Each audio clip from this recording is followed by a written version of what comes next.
his instincts and my own instincts and finding where they overlap.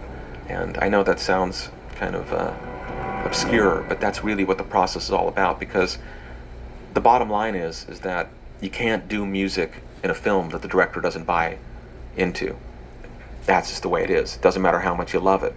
Some directors selling the score can be as much work as writing, or even harder than writing a good score. Convincing a director to let you do a good score can be harder than writing it. Tim, that's never an issue.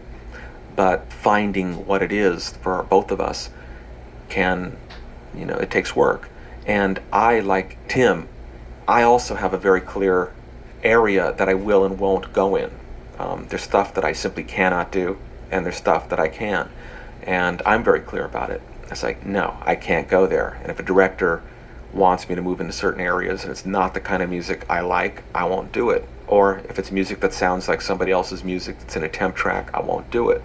So I've got my lines drawn in the sand also, and I'm pretty hardcore about that. So sometimes on some films it could be a real battle. With Tim and I, it's more of a little adventure journey. It's always a bitch.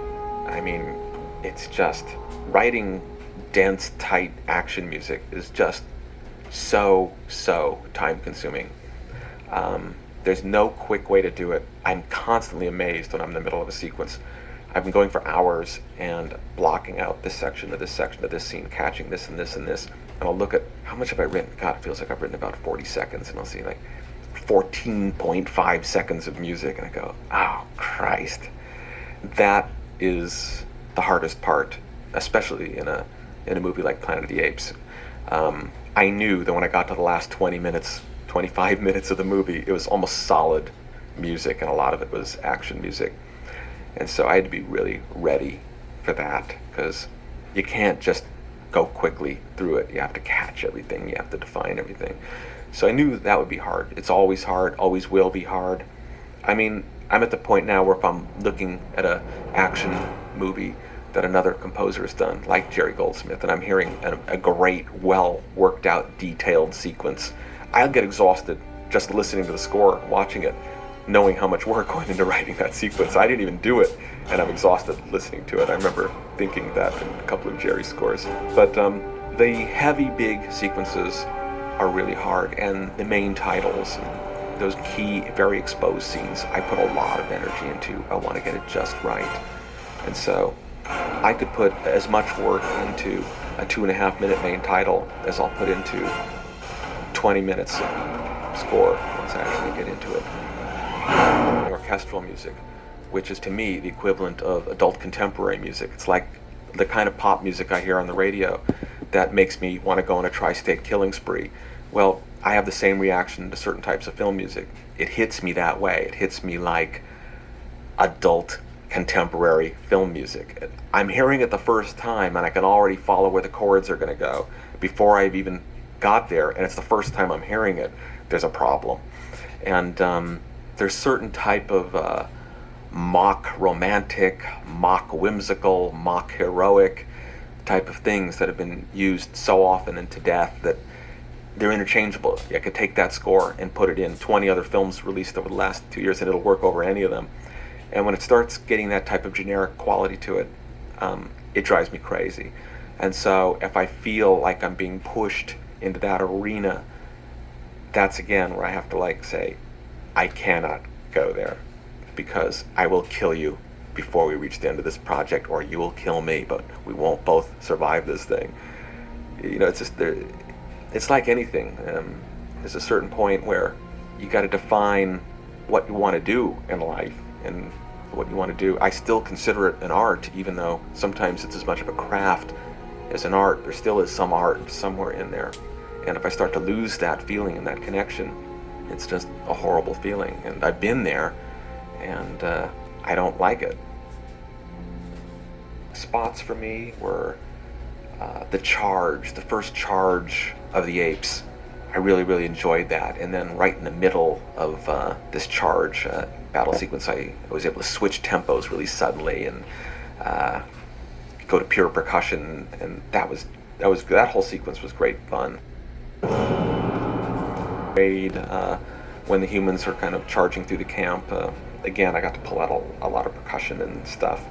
Another fun piece, which was kind of a surprise, was I used twice the unloading of the humans from the cages and for the branding. And again, this is the kind of piece I wrote where, because of the slave master, that character, he has such a wonderful, whimsical part. I wanted to have a little fun with his character and lighten things up a bit without getting silly. And Tim liked the idea of giving the music during that an everyday quality, instead of going for a tragic feeling. In fact, which was what the temp had when they're being dragged out of the cage, and during the branding it had big, dark, heavy music. And Tim had kind of talked about that character. It should be like every day. You know, this is what I do every day, and I like that. So I had fun with that little piece of music. That's probably as whimsical as I got in the score. Also, driving into Ape City for the first time. Again, that was another whimsical thing where I wrote score, and then I wrote 3 pieces of music to go on top of the score in complete juxtaposition. The sound of a street musician's playing, the sound of a calliope player with a little human instead of a monkey, and the sound of kind of like background music as if it was coming from somebody's stereo from one of the apartments, all going on at the same time. And again, when they're escaping, oh yeah, there's a moment when they're escaping from Ape City where there's a bunch of teenagers kind of dancing to a radio. And so I tried to write a piece of like really corny, hip, teenage, bad, contemporary ape music that would be playing at the same time. So there were moments like that where I got to have some fun and break from the seriousness of the score, where I got to like kind of just laugh while it was happening. Another scene that I really loved doing because it was so twisted was the scene in which Thade and Ari, when Ari goes to Thade's tent to beg for mercy for the humans. And I got to thematically take stuff that I'd done and really turn it upside down and inside out and play it in this kind of sick, twisted, romantic theme. That was something that was not expected, but I love doing. Really well laid out. And I get to a scene and suddenly I realize I'm doing a piece thematically from somewhere else in the movie, but I've turned it inside out. And now it's taking on a kind of a dark or twisted quality, whereas otherwise it would have a really more hopeful or fulfilling quality. That's one of the moments where I tend to feel happiest as a composer, where themes and rhythmic patterns are starting to take on their own life, and they're creating pieces that I almost feel like I'm not in control of, that they're guiding me. It becomes almost a transcendental experience. For the album, it was not for the movie, called Ape Suite 2. And because we did the album early, I decided, they said, come up with some stuff that's kind of inspired by the movie to fill out the album. And I wrote this piece, inspired by the movie, not for any particular scene.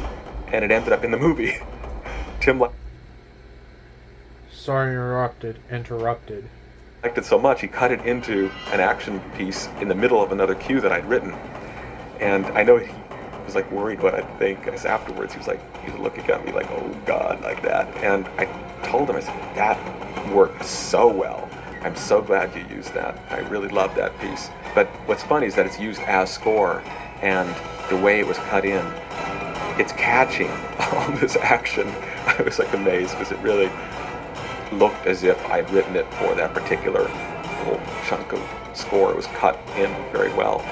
And I love stuff like that, you know, where there's something I write and it's used somewhere else, and by pure coincidence it happens to catch 3 or 4 things dead on. And it's like that kind of surprise element is something that occasionally happens that I really love, because I've actually done this myself, where I've written a piece of music for a sequence, and just on a intuitive whim I pick up another piece from somewhere in the score and I drop it in to see what will happen. And sometimes with the director here, you know, they'll say, you know, can you play that thing from that other thing? Well, I'll drop it in, I'll start it.